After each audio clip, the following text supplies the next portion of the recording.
Hello, everybody. It's time for There's a Will. I'm Will, and I have a great guest today on the show. Thanks for watching. If you really like this, please go down and give us a thumbs up. I really appreciate it. It helps to get more viewers. And you don't want to be alone, or you like company, right? So hit that like button, because why are we here? We do it for you. That's why we're here. At any rate, my guest today is an adventure travel expert who specializes in Africa, particularly. She's a nice lady. Her name is EWA CHOJNOWSKA LESIAK, and she's right here. There she is. Thank you so much. Hello. Hi, EWA. What's this all about? Adventure travel. What does it mean? I mean, is it guaranteed to be adventurous, or? It's very wide term. It's very difficult exactly to say adventure travel, because it depends, of course, of your experience. If it's your first travel somewhere abroad, everything can be adventure. Even trying a new fruit is adventure. But if you are quite experienced and if you travel quite a lot, you search for adrenaline. I think adventure is connected with adrenaline, and for me, it's adventure. It's equal to adrenaline. Like, so your adventure travel includes adrenaline. So is there like an asterisk? Is there a star there that says adrenaline included, or? Usually yes, and also my travels are not very easy.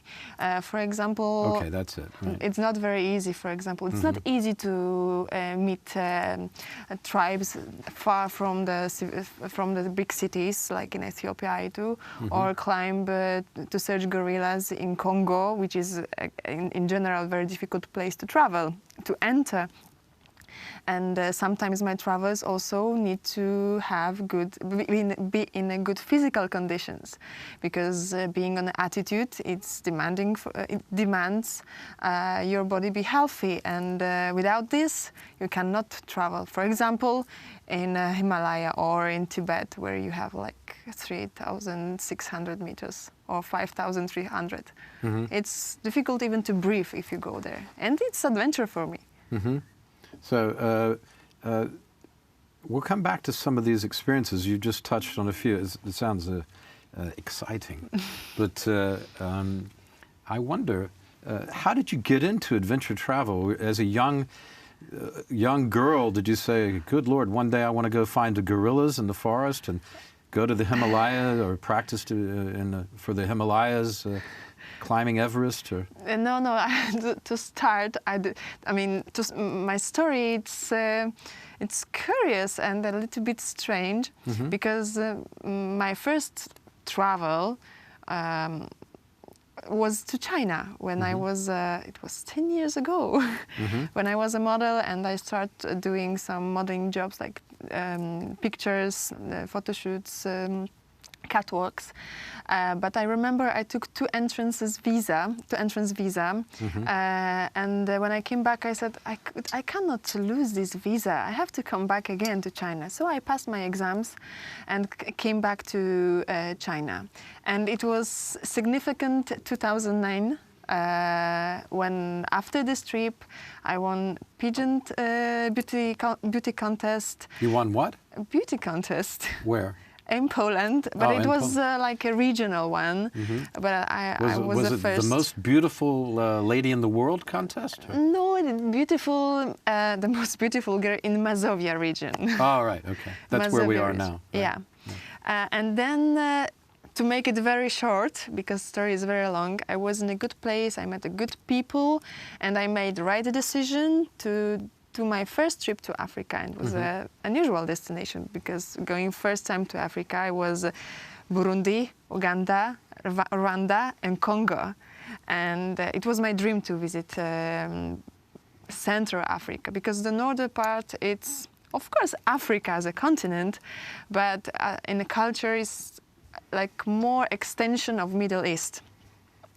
And during that trip to Africa, You mean like Egypt, etc., etc.? No, no, no. I mean, Morocco. This is like this an is extension. Yeah. Algeria. Yes, but Sahara and everything is on the south. It's for me more Africa.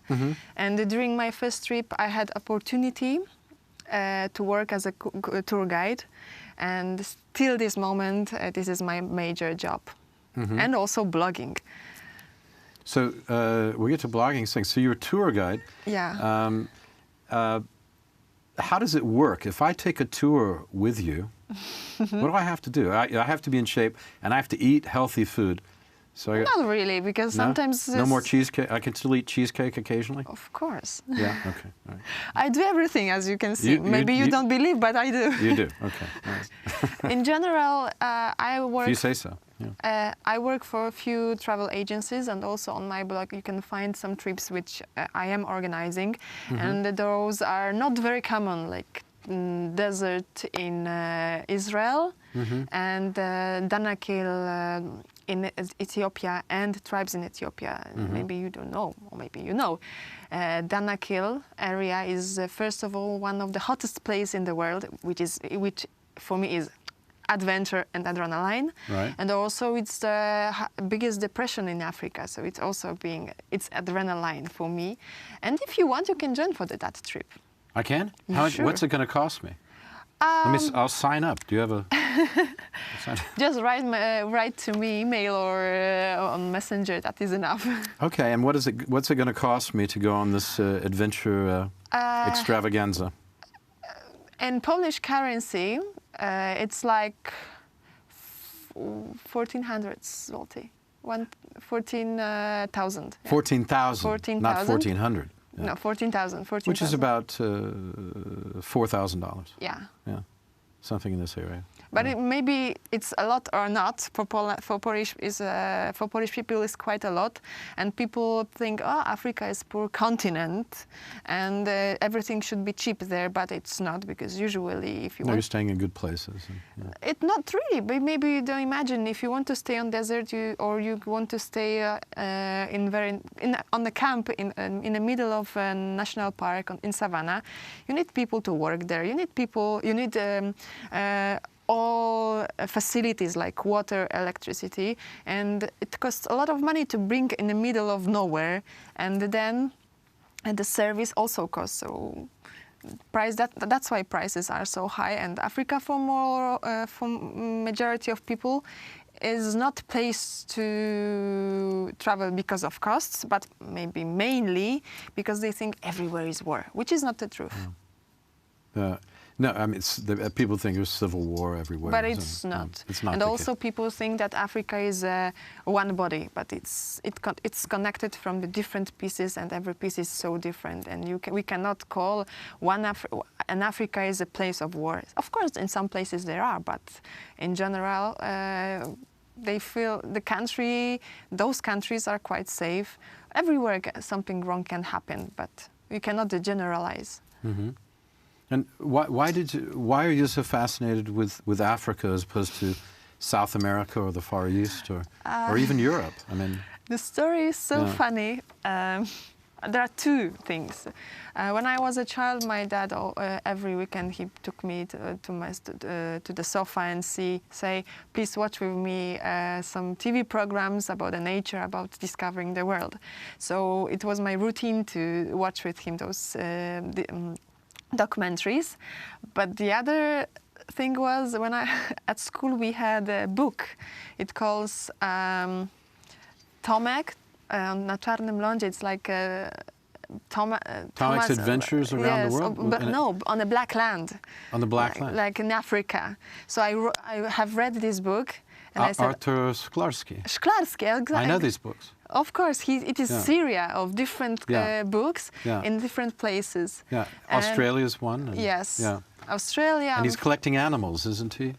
Sometimes? Unfortunately, yes, he did. Szklarski, I mean, Tomek, was a hunter, and he killed animals. Thanks God. The writer was Arthur Szklarski, that's what we're saying. Yes. Yeah. And who never left Wrocław, apparently. Really? Yes, apparently And he never went on any of these trips. And He do just read National Geographic and made it up. Really? Yeah. But do you know Yeah, that this Syria, Thomas Syria, is continuing, but another person? No, I didn't know that. So you can find like teens book about Tomac. Really? And then the latest one are written by another person, but still the story is continuing. Why? I did not know. It would make a very good TV series or something like that, wouldn't it? Yeah. He would. For kids, yeah, it'd be good. Yeah, and not only.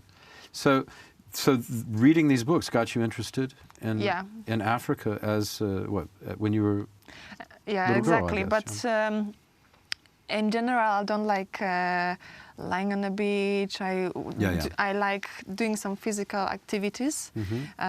So Africa is, I think, is a good place to do all of this. So meet animals, do some trekkings, do some raftings as adventures, meeting people, colorful people, different culture, and those elements, those things make me so happy in Africa.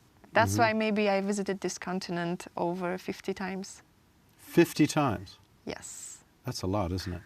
Yeah, and how many people do you take on a, when you go on one of these journeys, how many people do you take with you? Those groups are very small. The smallest one were 3 people, and the biggest one was 14. So in general, it's like 10, 9, 11, like this. So, so it's a manageable. That's a manageable group for you. Yeah. It's not about this. People are not very. They are afraid. People are afraid of Africa, and collecting big groups like 50 people, I think it's not possible. Yeah. And sometimes that would be too many anyway. It wouldn't be fun, would it? I mean, it'd be good money, but it wouldn't necessarily be fun, would it? I think you cannot enjoy the trip if you are in a so big group. Like me, it's also very much easier working with a little group because I can concentrate on every person and I can find their needs, and it's so much easier to solve the problems. But on the other hand, if people know we are small, everybody can show up their own needs, and there are much more needs to prepare to solve the problems, and people are much more open, which I really like. Well, good. I think it sounds like it'd be a lot of fun. Tell me, what are some of the most interesting places you've been? Not just Africa, but if you had to pick, say, 3 of your favorite places, could you do it, or do you just like them all? It's difficult to say because a lot of people are asking me, "Oh, Eva, you've been everywhere. Try to give me a country which I have to see." But there's difficult to say because maybe you are interested more in food, maybe more in culture, maybe more in nature. And if you want to see nature, probably you will not visit China because China is full of history. Or if you want to see history, probably you will not go to, I don't know, Madagascar. Because it's... Why, there's no history in Madagascar? The history is very little, but mainly Madagascar is a nature. And lemurs and national parks and mountains to do some hiking. I always wonder how the animals got there. It's an island, right? Yes, it was an island. Last time I checked. You know, there is ages ago, million ages ago, there were one huge continent. It calls Gondwana in Polish. And after the time, it's separated for the different lands, different continents. And Madagascar was one of the first land separated. And those animals you can find on the island are very, first of all, endangered. They are endemics. You cannot find them. They have specific animals you can only find there. Of course. So like Tasmania has specific animals. Yes, you can only lemurs find are, there. in general, some lemurs you can find there. There are, I think, 7 kinds of baobab, and all of them of baobab tree. Okay. Oh, okay. Yeah. Baobab tree, and the majority of them you can find only in Madagascar. Of course, some you can find on the Indian Ocean coast, but the biggest variety you can find on Madagascar, or chameleons. Some species only in Madagascar. I did not know that. I did not know about the chameleons of Madagascar. What about some of the more, those are some of your favorite places, but I saw on your YouTube, you have a bunch of nice clips there, and I saw one of those was you were looking for gorillas. Yes, I was. I mean, not fighters, not partisans, but the animal, right? Yes, How did there that are go? some there are some places in the world, in Uganda, Rwanda, and Congo, where we can find few families of mountain gorillas. And it's a great adventure to see them, especially you need to do have some physical attitudes because we need to climb a little bit. You have to go hiking into the And what is funny, jungle. You can choose easy way or difficult way, but easy way, where is flat, it takes 8 hours to find them. But if you want more difficult route, it takes 1.5 hours. So 1.5 hours. So you take the difficult route. Unfortunately, my guests were not physically ready. Physically fit enough or ready. So they decide to do longer. But they said that's a long walk, 8 hours. Yes, but if you see them after 1 hour, you say, oh, it's like this. But if you walk and search, and then you have rain, which you feel like nothing can be dry after, and your shoes are also wet. There is a muddy path, and you feel you need a lot of difficulties. Then you remember, I did something great. But if it takes, reminds me of Warsaw in the winter, and the muddy path. Yeah, muddy path. The muddy path, and not quite so warm. So there you are. You are hiking through the jungle, and eventually you get there. Now, how do you approach gorillas? There is you cannot do it by yourself. I did it in Congo and Uganda twice, and usually you need to buy special permit, but with a long in advance. Much long, because a lot of people wants to go. Even the price, which is so high, doesn't stop people, because in Uganda it costs nearly $900 per entrance per person. In Rwanda it's $1,500 per person per entrance, and it's not guaranteed to see them. But in general, you need to. So it's a bit of a gamble. Yeah. Yes, because you are going to their home, and it's nothing guaranteed. We have a team with us as a guide, as some people who uses GPS to locate them, and there are some people who enter to the forest much earlier to search them. So there's a big team joining. And it's so, and not every family you can visit, because some of them are not habituated. It goes like this. It means they are ready to meet people. They're not ready for people. Yes. Okay, the ones who are ready for people. Let's assume there's a gorilla family. Yes. In their gorilla house, and they're ready for people. Yes, and they are big, the silverback. They're huge, gorillas. 300 kilograms. Yeah. And so you can come you can be in a distance like me and you now. Really? Yes, for sure you cannot touch them, but they can touch you. And do they? They do. They touch you? In Congo. But yes? not in What do they do? There's like touch your hair or something like that? It was like this, look in my eyes and just move. I was like, ah!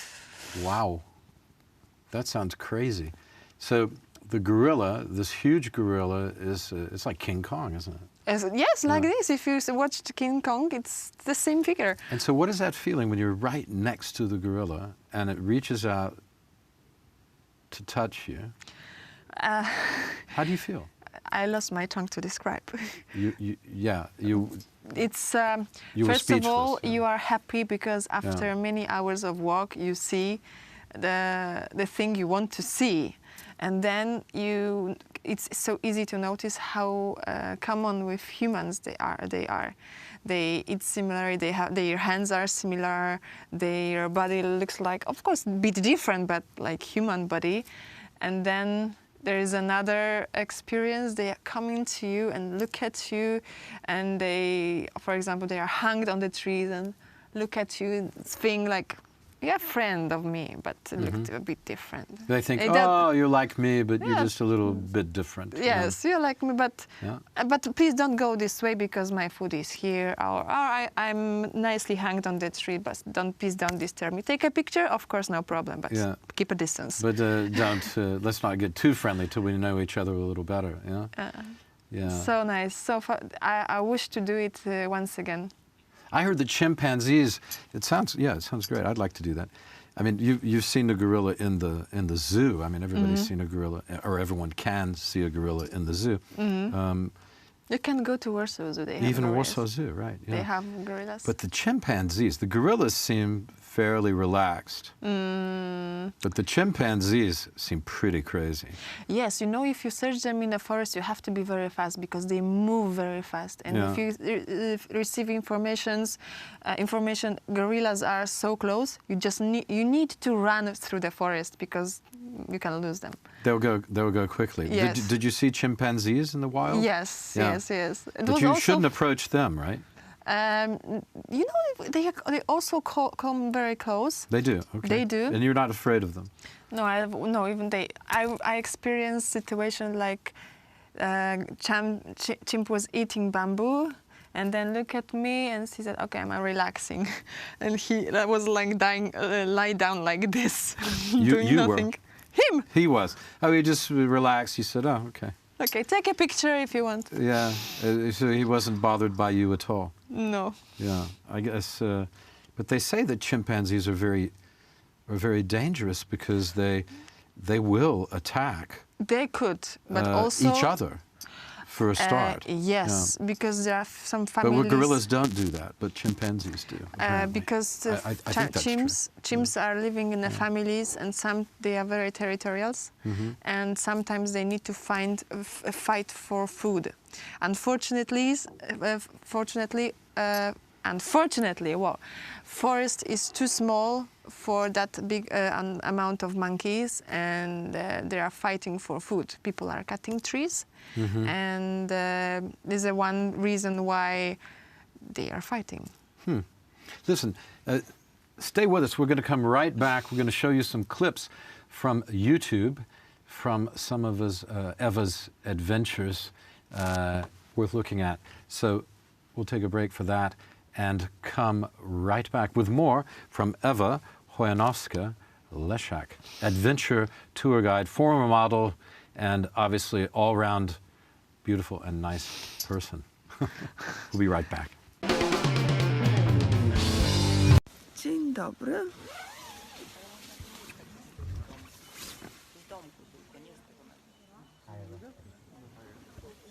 Co i jak spakować się do Afryki? T-shirty. Unikamy w Afryce raczej krótkich ramionczek, takich bardzo, no chyba, że jedziemy na safari, jesteśmy tylko w swoim towarzystwie i raczej nie obcujemy z lokalną kulturą. Hiyo inaendaga hiyo ya Nairobi inaendaga, si kama hizo hapa.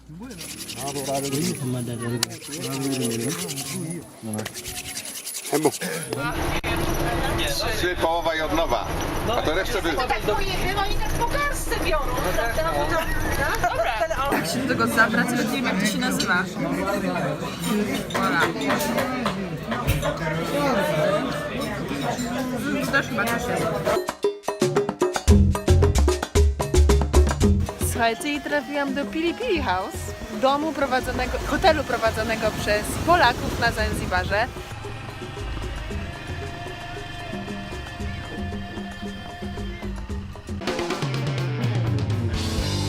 We're back with EWA CHOJNOWSKA LESIAK, who is an adventure tour guide. And not only that, a very nice and a very beautiful lady. And since we've only had men on the show up to this time, I'm really glad that we finally got a woman to come in and be a lot more interesting than all those guys were. And talking about something that I really like, which is traveling. I guess everybody likes traveling now. If you ask young people what's number one on their list, they probably say traveling, and with good reason. I've been doing it for a little while myself and living in different places, but Eva does it for a job, leading adventure tours.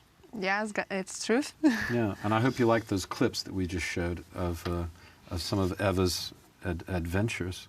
Eva, I have a very important question, because it's all about me. No, I'm just kidding. It's not all about me, but it's about if you were to recommend a tour for me, which one would you recommend? You are very welcome to join to my trip to Ethiopia. Ethiopia. Okay, Ethiopia. When's that? I'd like to do it. At the end of the year, end of November, and I think it takes 16 days. And of course it will be adventure, because we are going to visit tribes, and maybe Ethiopia is the most, in case of anthropology and tribes, the biggest diversity of this.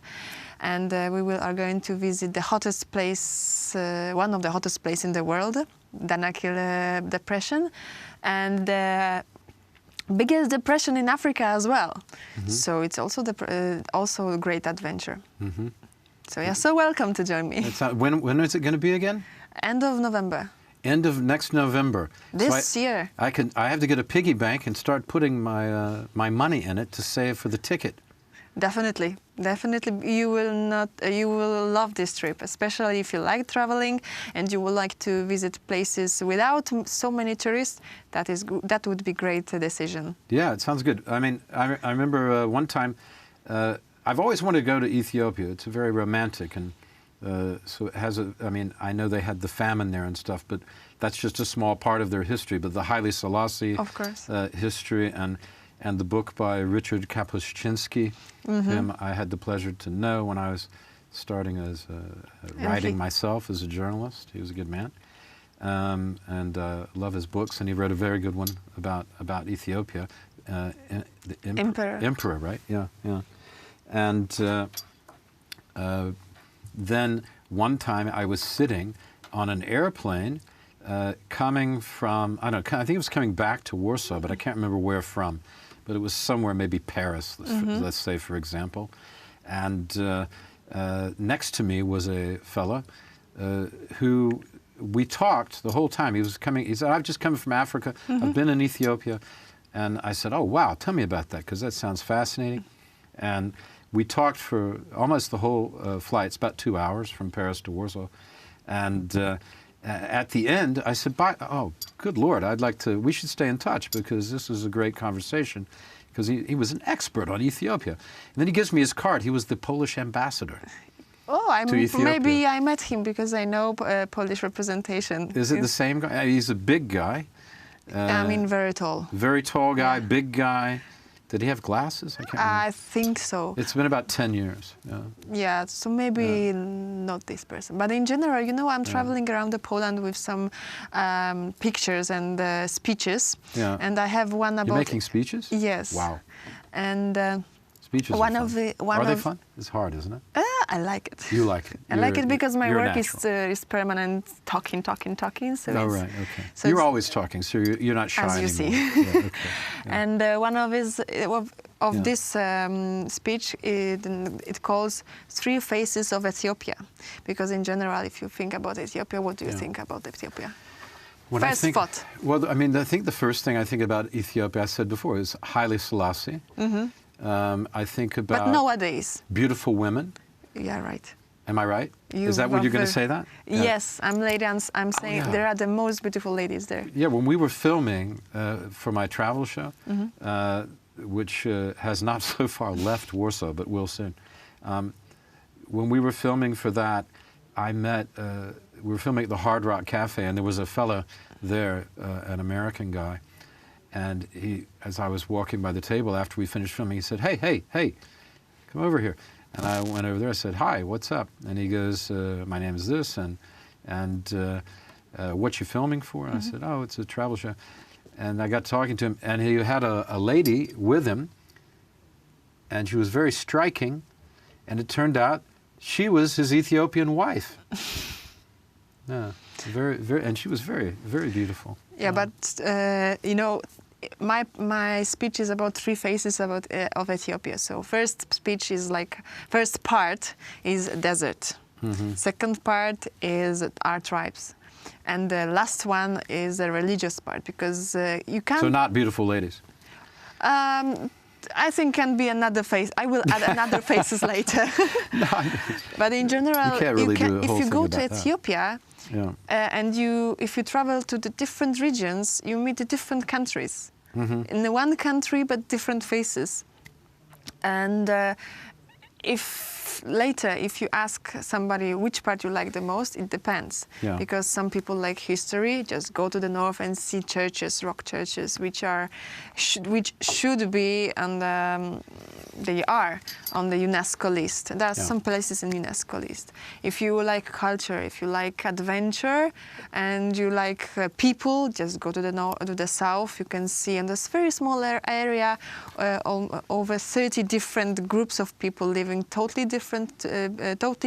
They dress totally different, and they have totally different rules ruling their life. But if you want to be dirty, if you want sun, and if you want to, I don't know about being dirty. But how you can be without water on a desert?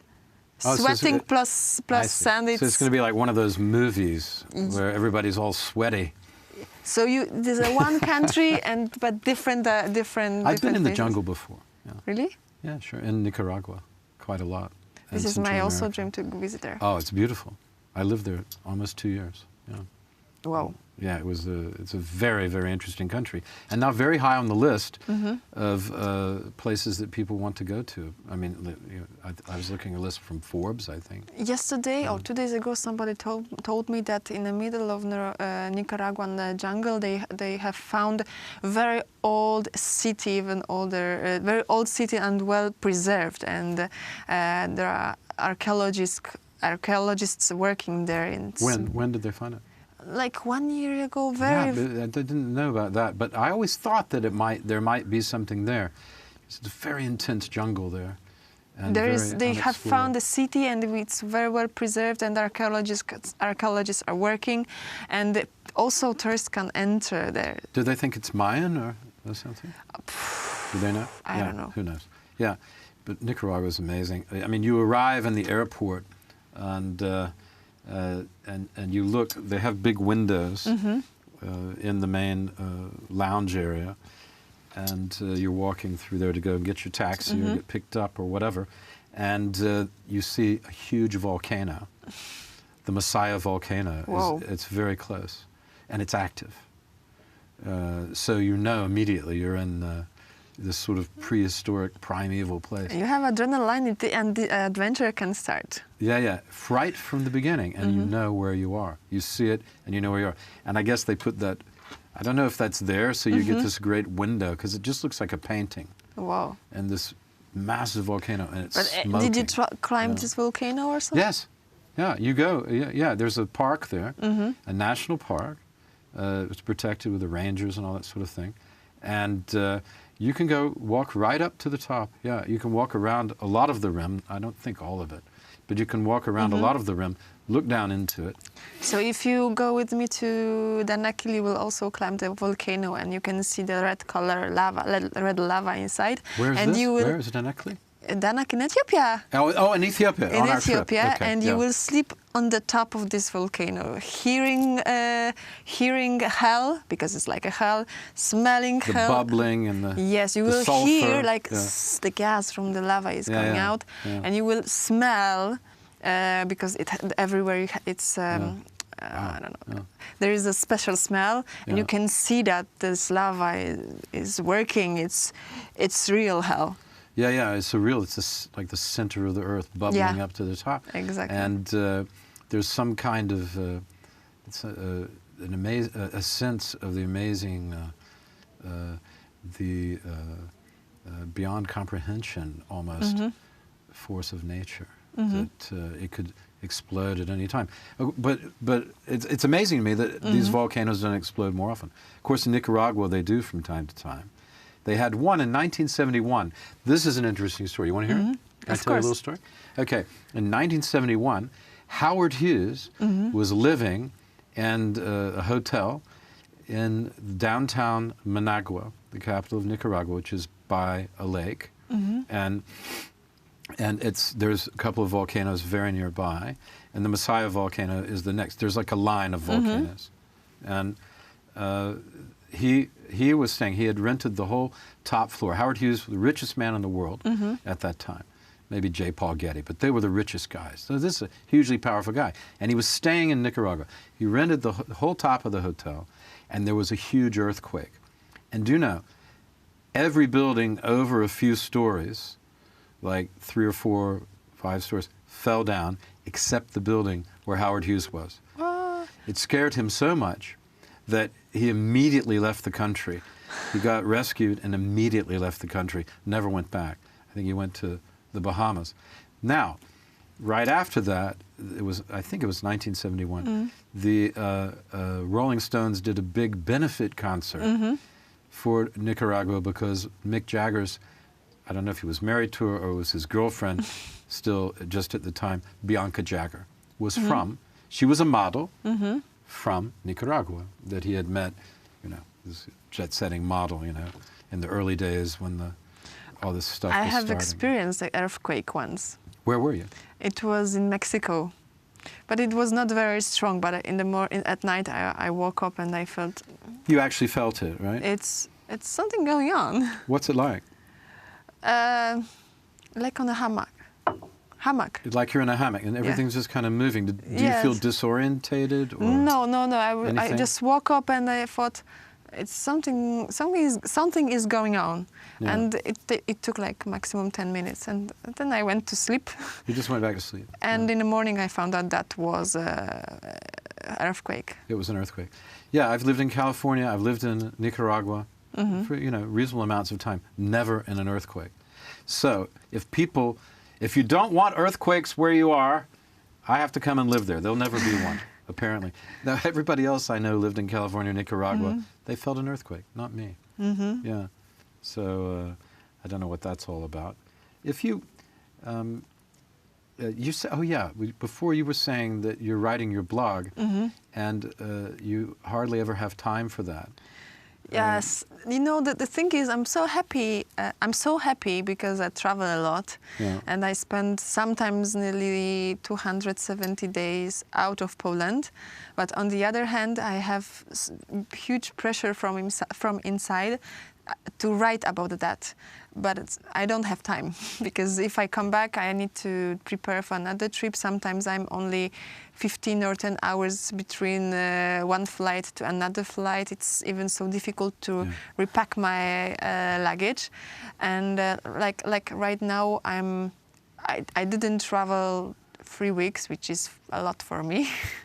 And this is time for me to. We're lucky to get you to come into the studio. Yeah, to fulfill my wish to write a blog. Also, I would like to write a book, but the blogging is still my passion so much. Yeah, I understand. It seems to me that a lot of people nowadays.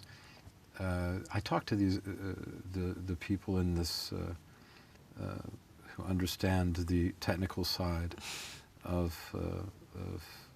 getting viewers, right? SEO. Right, and they say to me... Engagements, etc. Yeah, that the best way to get to people is just to do a video instead of writing, because people don't want to read even a short You are thing. right. What do you think about that? I mean, it's a shame that people don't want to read, if that's true. You are right. The truth is that people are a bit lazy to lose time for reading. The word is digitalizing, and you can see how big is Instagram now, where pictures are the main source of giving information. Very little people are reading descriptions below.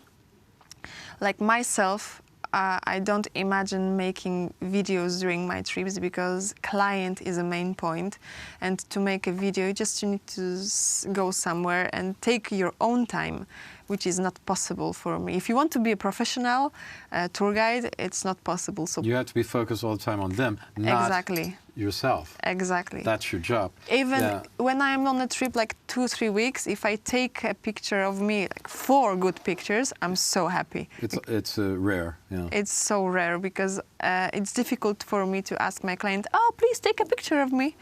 They are the most important, not me. So the only thing I can do, it's not maybe the only thing, but I try my best to write a blog, and you can find very detailed information about not very common places.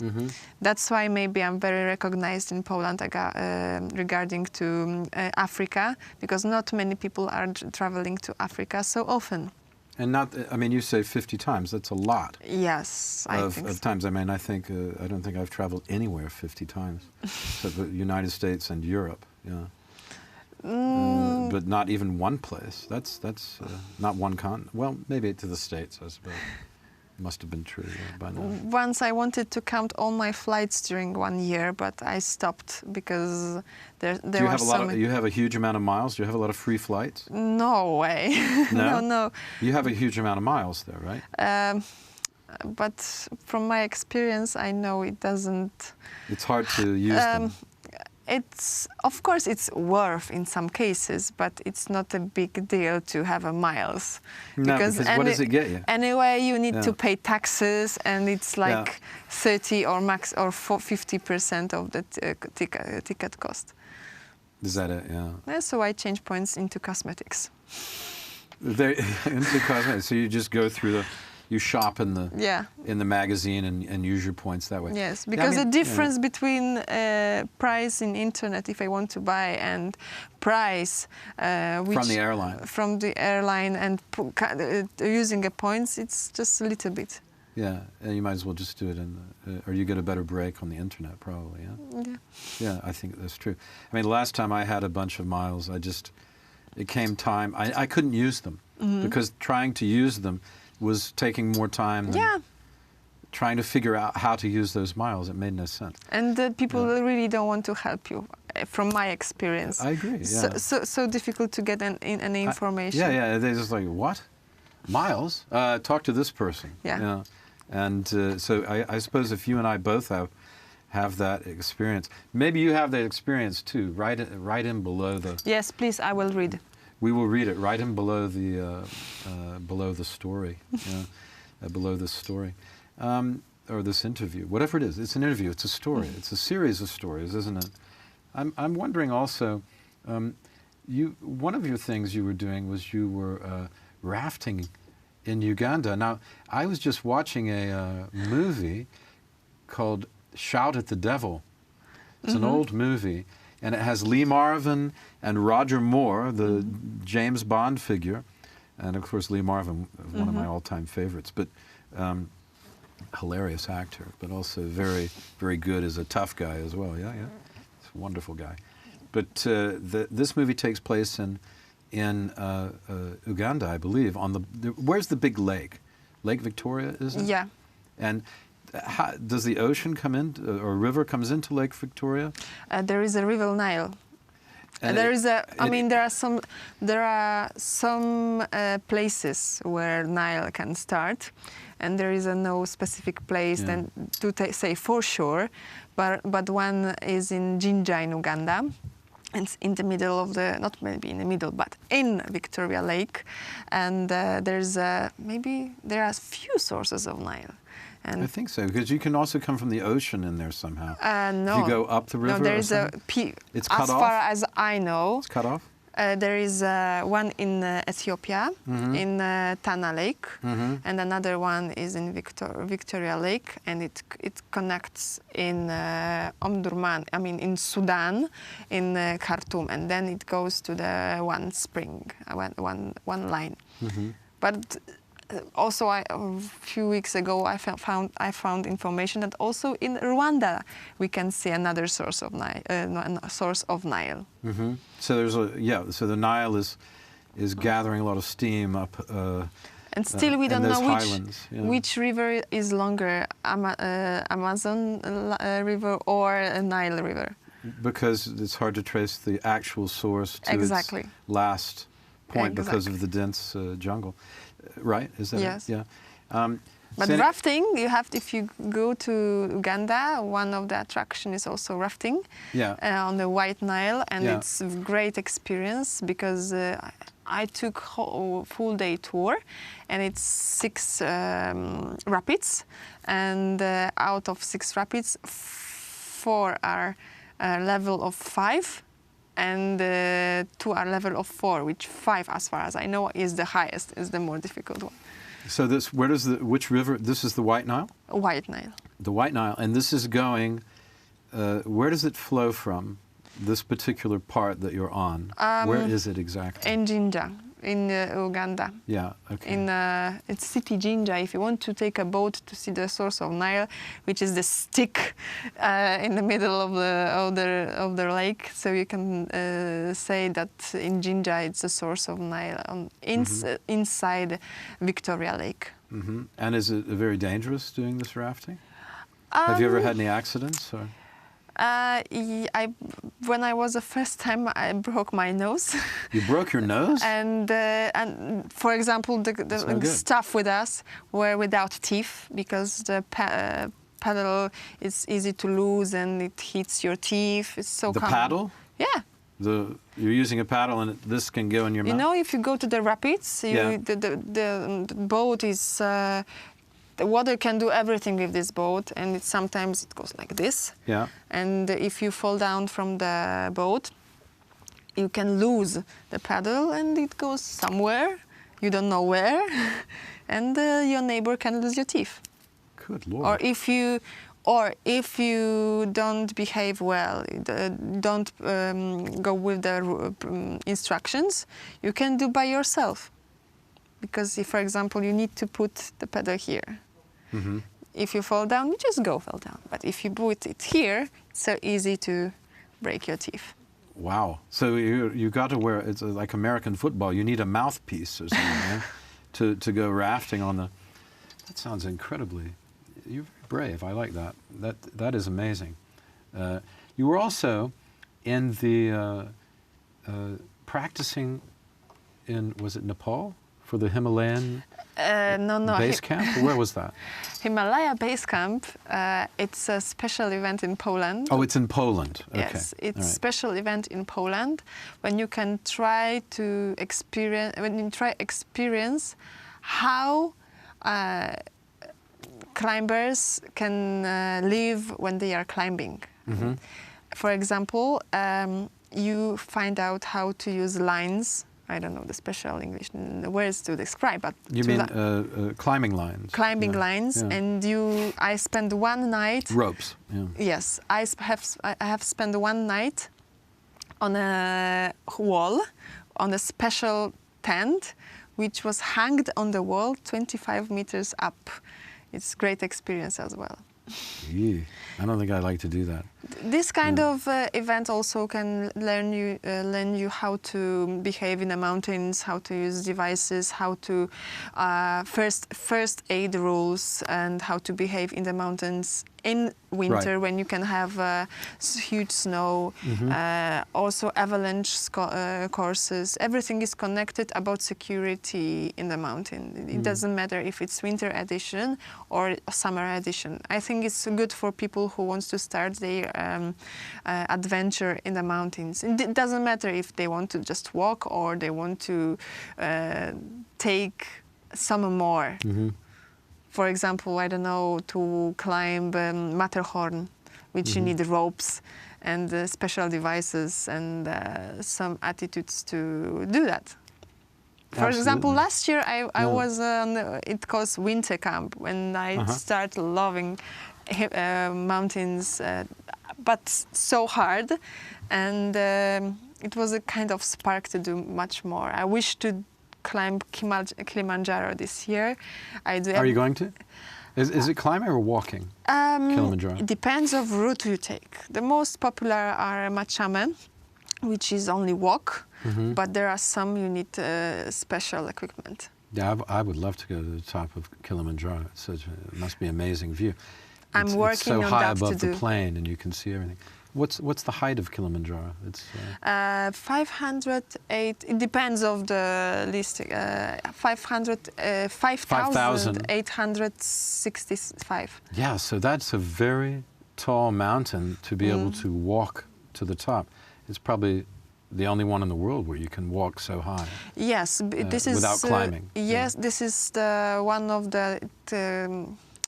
This is one of the highest without any special equipment. You just need to have good clothes, good shoes, and do some physical fitness. Yeah. Fitness. I mean, be able to walk. Yeah. And because the most important, the most difficult thing is the altitude and that's what you say. The altitude is the very limit of oxygen. Yeah, because you got to be able to breathe.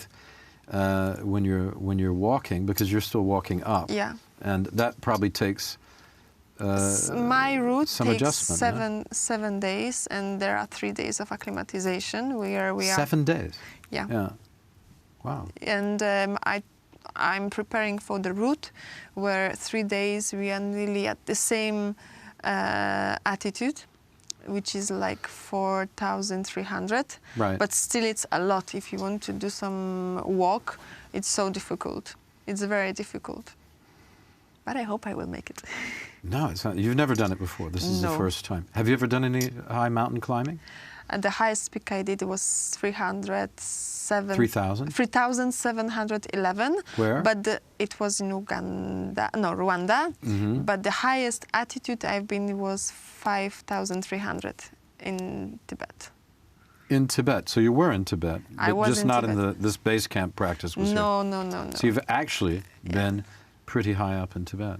Yeah. Yeah. It was so difficult. I had difficulties to leave a bus. I felt dizzy, but it was interesting feeling. Interesting feeling. Well, I feel a bit dizzy after talking to you, because it's not only are you a beautiful lady and a very interesting lady, we were very glad to have you on the show, and I hope you'll come back. I'm going to start saving money for Ethiopia. You're so welcome for my trip. Yeah, it'd be great. Thank you very much for coming in. Thank you so much. It's been a great pleasure. Okay, that's EWA CHOJNOWSKA LESIAK, who is an adventure tour guide. You can find some directions to her at the credits of our program. And if you want to go on a great tour, I recommend going with the wonderful EWA. Okay? So it's been fun. It's been great being with you again on There's a Will. Stay tuned. Look at our previous shows, and stay tuned for more fun and lots of action on There's a Will. See you next time, and thanks for watching.